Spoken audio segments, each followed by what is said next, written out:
The hum of fluorescent lights buzzed above the crowded Safeway in Denver, while rain streaked down the wide front windows, turning the parking lot into a blur of gray.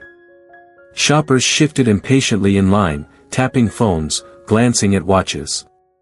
And at the very front stood Claire Bennett, a 34-year-old woman who looked every bit put together in her navy coat and polished heels, until her world tilted with one sharp, final beep. Declined. Her heart lurched.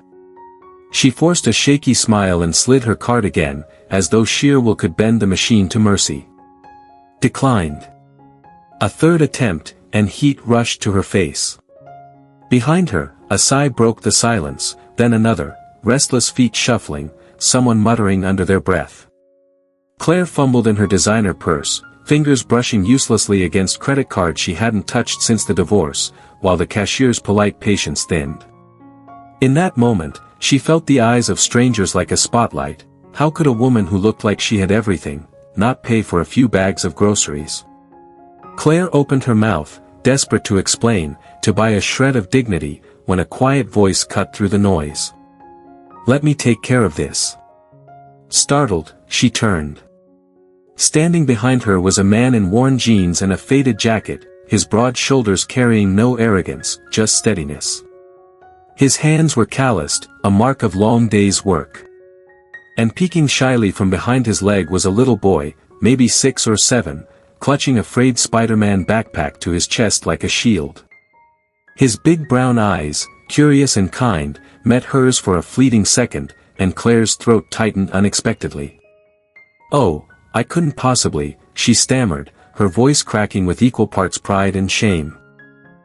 But the man was already sliding his card through, his movements calm and sure, as though helping a stranger was no burden at all. "It happens to everyone," he said gently, with a smile so simple it disarmed her. "Just, pay it forward someday." The words sank into her chest, heavier than she expected. She wanted to protest, to explain she wasn't careless, that this wasn't who she was, but before she could, the cashier handed over neatly bagged groceries, and the man was already steering his son toward the door. The bell above it jingled once, and then they were gone, swallowed by the downpour outside. Claire stood frozen, her fingers tightening around the paper handles of her bags. The cashier gave a knowing smile. "That's just Michael Turner," she said softly. "Always helping someone. That boy of his adores him."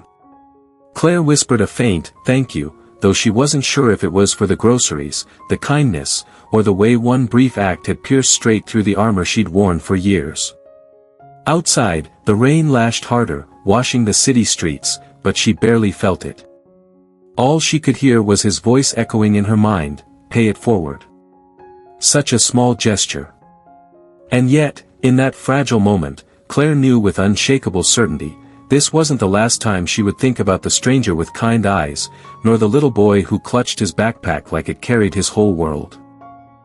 The storm followed Michael Turner and his son home that evening, the rain drumming steadily against the cracked windows of their modest second-floor apartment on the south side of Denver. The place was nothing fancy, walls scuffed with years of use, pipes that rattled every time the heat kicked on, a kitchen where cabinet doors never quite closed right. But to Michael, it was more than 4 walls. It was safety. It was stability. And above all, it was where his son, Ethan, could feel at home. 7-year-old Ethan shuffled sleepily into the kitchen, still hugging his battered Spider-Man backpack, the same one he had clung to at the grocery store. His hair stuck up in messy tufts from sleep, his eyes heavy yet bright. "Morning, Dad," he murmured, climbing into his usual chair. Michael's face softened instantly. "Morning, champ. Pancakes today." At that, Ethan grinned, nodding eagerly. Michael whisked the batter with practiced hands, but his gaze drifted toward the framed photo propped on the counter. A woman smiled back at him, Rachel, her laughter forever frozen at age 31, before illness stole her away 3 years earlier. Some mornings, the loss still felt raw, like he could turn and find her standing there with flour on her cheek.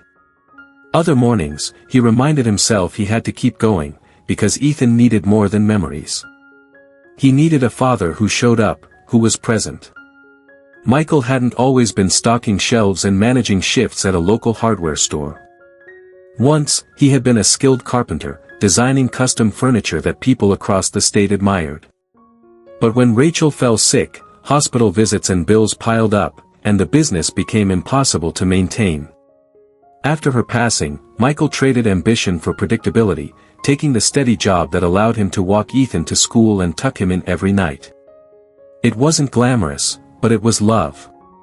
And love, he often told himself, was enough. As Ethan chattered through bites of pancake about his upcoming career day at school, Michael listened with quiet pride. "Can you come, Dad?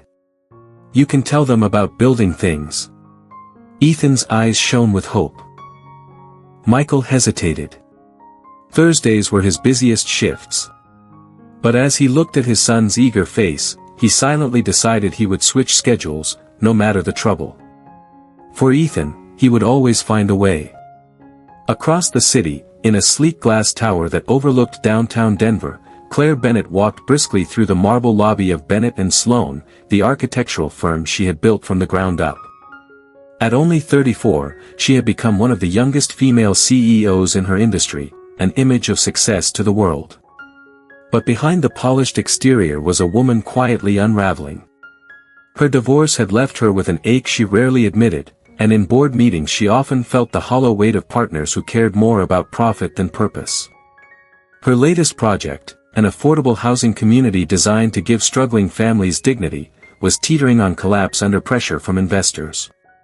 Numbers, projections, deadlines, they all blurred together into something sterile. Claire had once dreamed of designing spaces that felt alive, that gave back more than they took. Now, too often, she wondered if she had lost the part of herself that believed in that dream.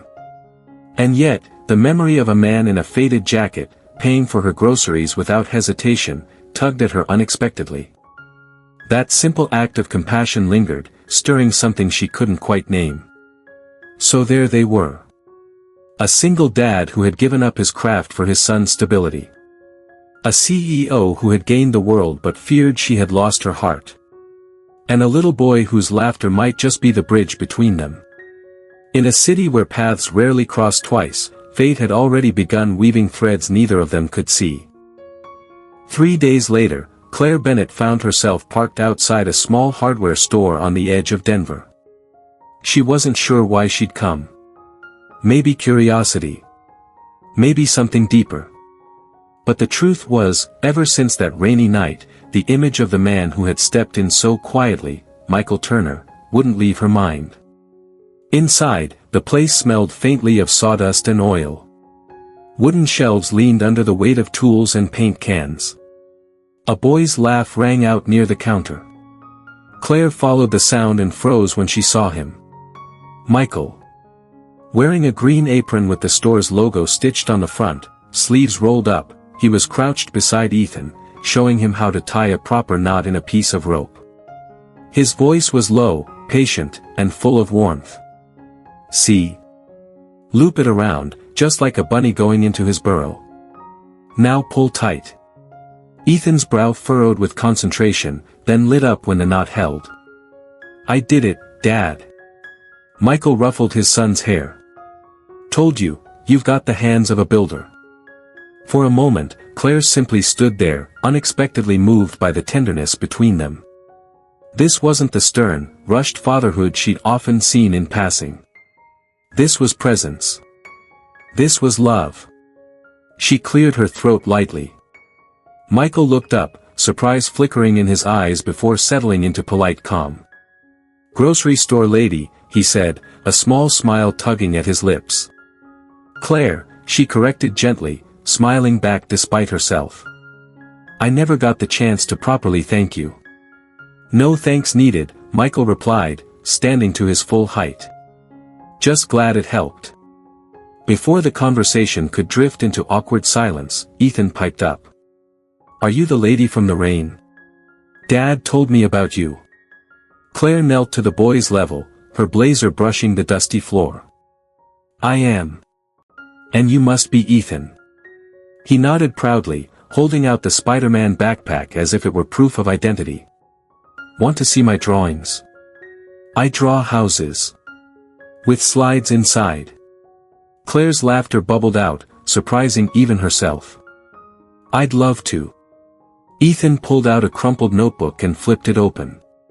The pages were filled with crooked houses, trees, and wild inventions, a trampoline in a living room, a rooftop garden where cats played.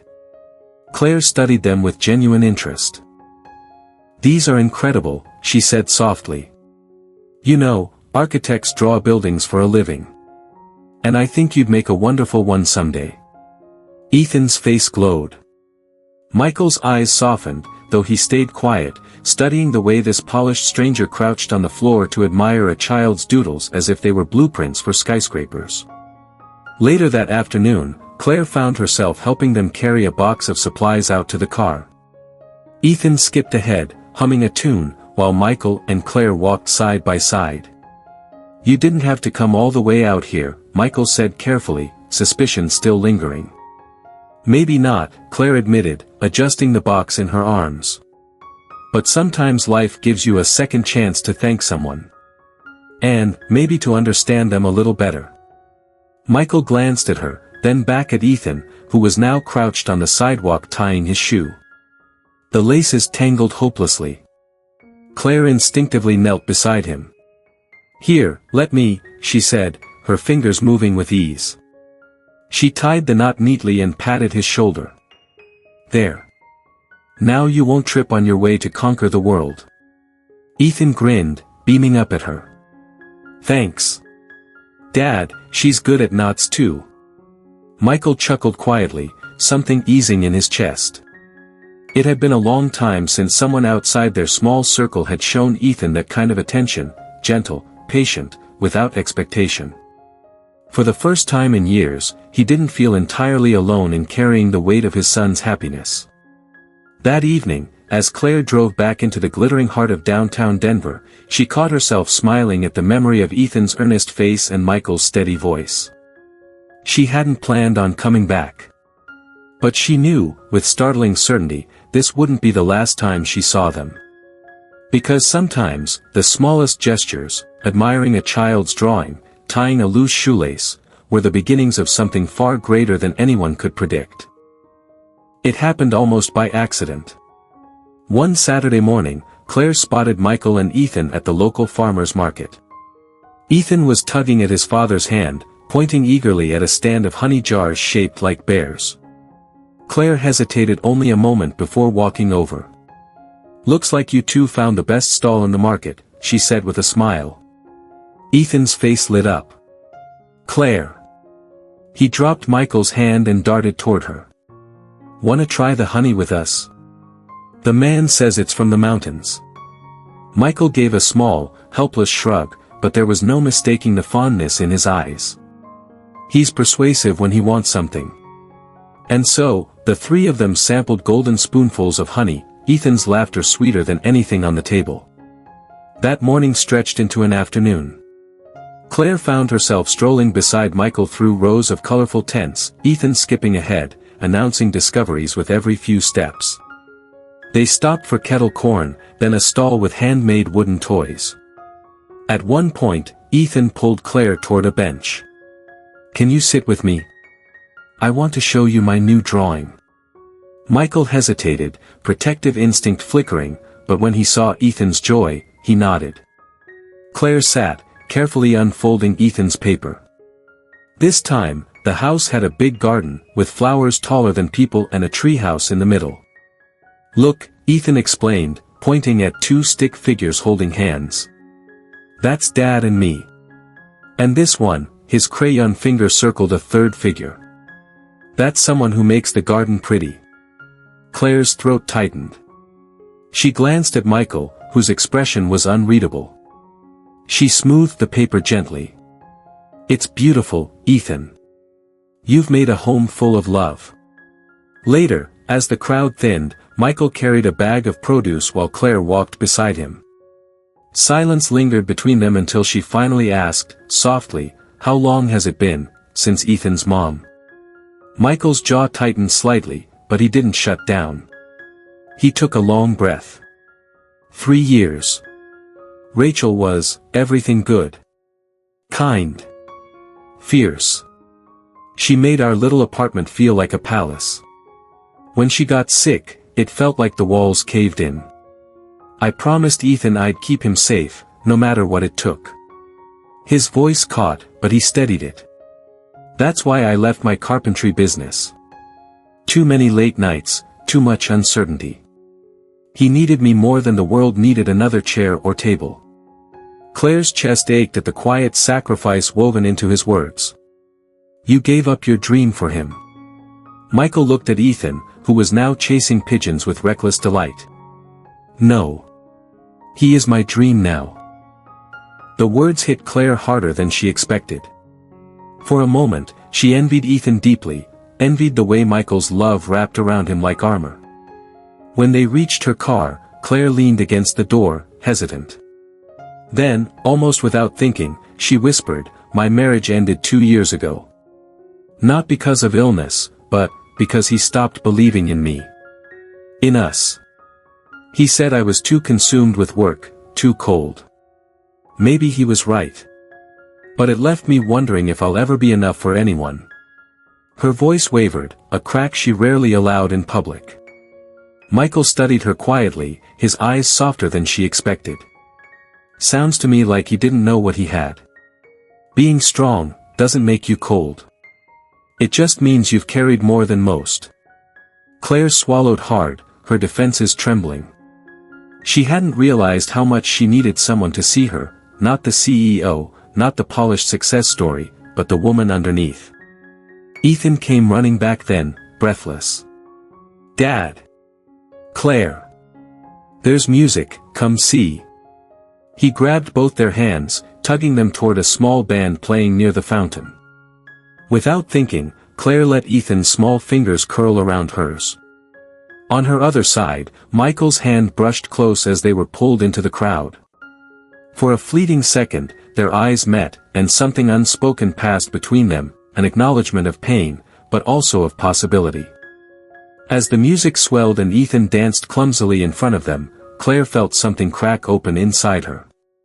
For the first time in years, she wasn't thinking about deadlines, or board meetings, or the image she had to protect. She was simply there. With a boy who believed gardens could heal, and a man whose quiet strength whispered of safety she hadn't known she was missing. That night, long after she'd returned to her sleek but lonely apartment, Claire replayed the day over and over. The sound of Ethan's laughter. The look in Michael's eyes when he spoke of Rachel. The gentle words he'd given her, words that soothed wounds she hadn't admitted were still bleeding. It wasn't just chance anymore. Something was unfolding, delicate yet undeniable. And for the first time in a long while, Claire let herself wonder, maybe healing didn't come by rebuilding the walls. Maybe it came by daring to let someone in. For weeks, the fragile thread between Michael and Claire wove tighter. Afternoons at the park, Sunday visits to the farmer's market, even quiet evenings when Claire dropped by with takeout so Michael didn't have to cook after a long shift. Ethan had begun to treat her presence as natural, his laughter brighter when she was near. But every step closer also sharpened the risks Michael felt in his bones. He had already lost once. He couldn't afford to lose again, not for himself, and not for Ethan. The breaking point came on a Tuesday evening. Michael was helping Ethan with his math homework when a knock sounded on the apartment door. He opened it to find a man in a sharp suit, holding a leather folder. Mr. Turner. I'm from Bennett and Sloan. Ms. Claire Bennett asked me to deliver these documents regarding the redevelopment project in your neighborhood. Michael blinked. Redevelopment? The man nodded briskly. Yes, the firm is evaluating potential sites for urban housing. This area is under consideration. Ms. Bennett believes community consultation is important. Michael's chest tightened. He skimmed the papers, maps, plans, proposals, his very street circled in red ink. When Claire arrived half an hour later, cheerful from a late meeting, she found him pacing, the documents spread across the kitchen table like evidence. You want to tear down our homes? Michael's voice was low, trembling with anger. Claire froze. What? No, I mean, it's not like that. The firm, my partners, they're pushing for sites. I only wanted you to be informed, to have a voice. A voice? Michael cut her off. You think showing up here with papers that say relocation is giving me a voice? Do you know what it's like to lose everything once already? To fight for scraps just to keep a roof over your kid's head? And now you. His eyes burned, betrayal raw. Was this all just business for you? Getting close so you could smooth things over for your company? Claire's throat closed. Michael, no. That's not why But the words tumbled uselessly. Because even as she tried to explain, she knew part of it was true. She had brought work into this fragile space, had blurred the line between her two worlds. And now, he believed the worst. Ethan stood in the doorway, clutching his backpack. His eyes darted between them, wide and frightened. Dad? Claire. Michael turned, voice softening only for his son. Go to your room, buddy. It's fine. But it wasn't fine. Claire saw the crack in Ethan's smile, the way his small body slumped as he obeyed. Her chest ached, but Michael's expression had hardened. The door might as well have slammed between them, even though she was still standing in the same room. I think you should go, he said quietly. And for the first time in years, Claire felt the sting of being dismissed not as a CEO, not as a professional failure, but as a woman who had begun to hope. That night, she sat alone in her high-rise apartment, the city glittering beyond the glass. She pressed her forehead against the cool window and let the tears fall. For all her strength, all her composure, she couldn't remember the last time she had felt this hollow. She had wanted to bring healing.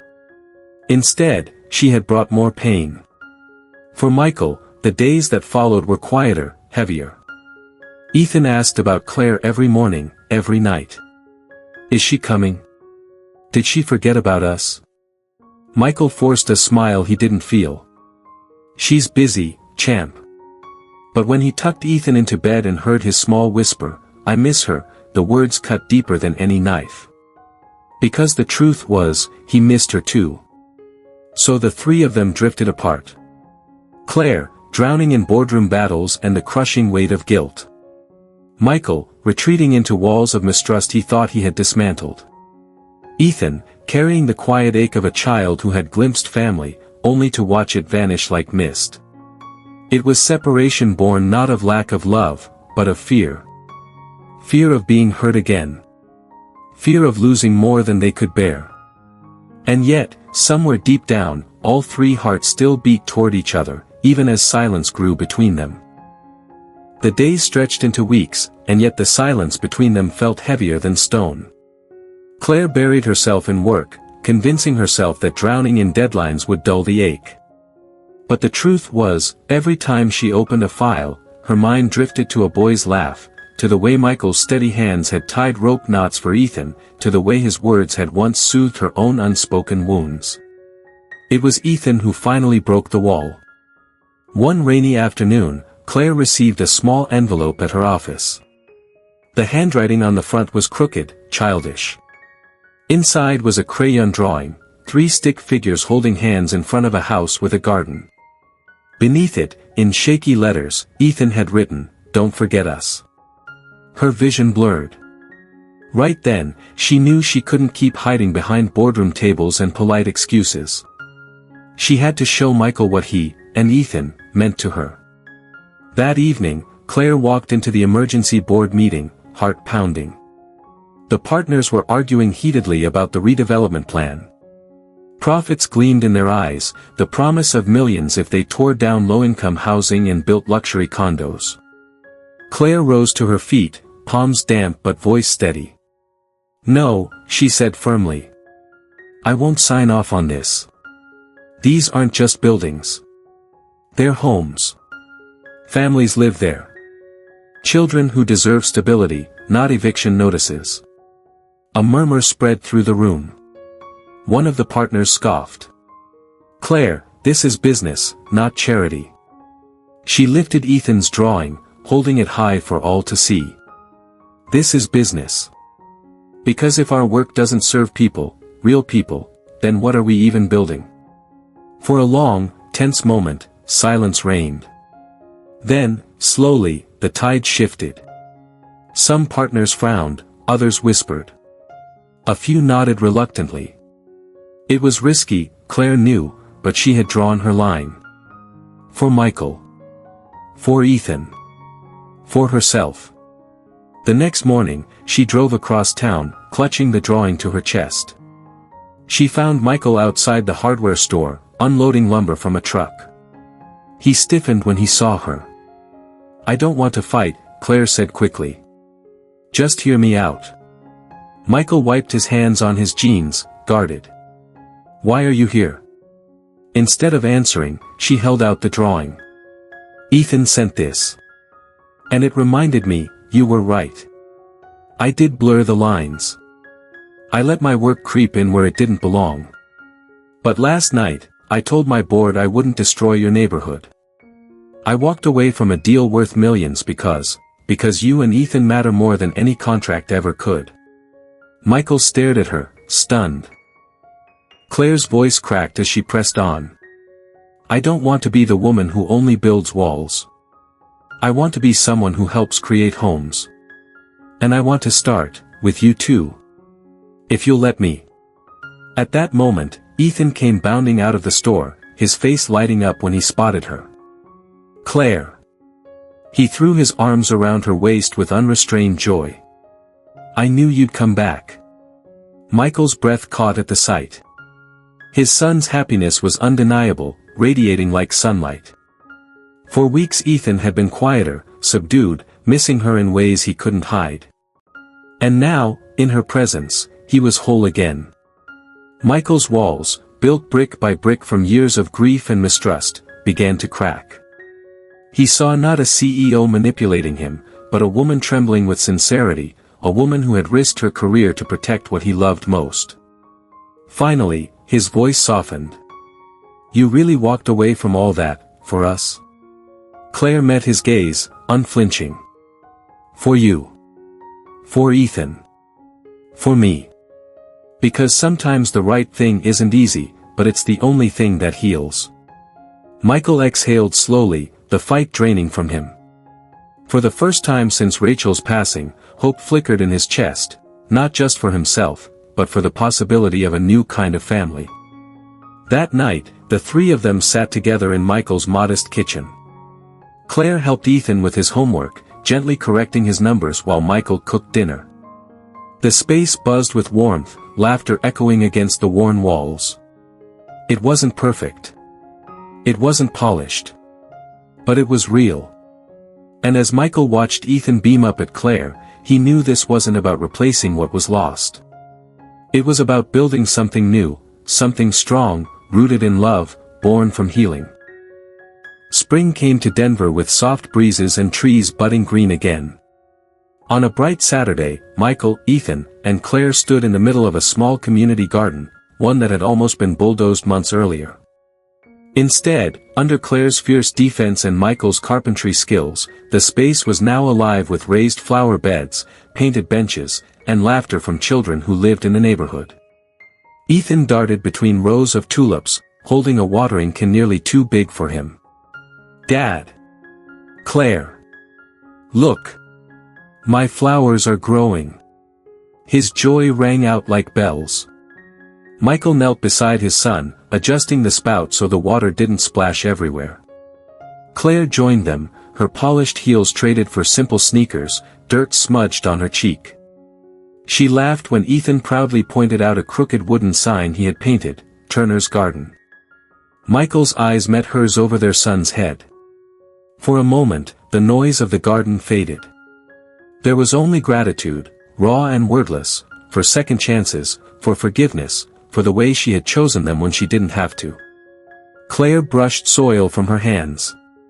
"You know, I used to think success was measured in skyscrapers and numbers on a balance sheet. But this," she gestured to the children running, neighbors planting, Ethan's radiant grin. "This feels more real than anything I've ever built. Michael's hand found hers, rough and warm. That's because it's built with love. And that lasts longer than steel or glass. For the first time in years, Claire let herself lean into someone else, the weight of old loneliness dissolving. And Michael, who had carried grief like armor, felt it loosen, replaced by something lighter, steadier. As the afternoon waned, Ethan insisted on taking a picture. He propped his little camera on a garden bench, set the timer, and ran back to squeeze between them. Michael's arm rested around his son, Claire's hand slipped naturally into his. The shutter clicked. Later, when they looked at the photo, it wasn't perfect. Ethan's hair stuck up, Michael's shirt was smudged with dirt, Claire's smile a little crooked from laughing mid-shot. But it was theirs. A portrait not of loss, but of healing. Ethan studied it carefully. "We look like a family." Michael's throat tightened. Claire kissed the top of Ethan's head. "That's because we are." That night, as they walked home together under the golden wash of sunset, Claire felt something she hadn't in years: peace. Not the fragile kind that comes from isolation, but the strong kind that comes from belonging.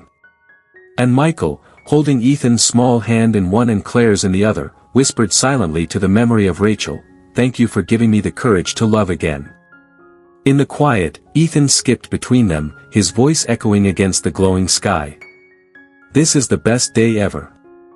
Michael and Claire exchanged a smile that said everything words couldn't. Because in the end, healing hadn't come from grand gestures or flawless plans. It had come from choosing each other, again and again, even through the pain. Love heals. Family isn't only the one we're born into, it's also the one we choose, day by day. And no matter how broken we feel, it's never too late to begin again.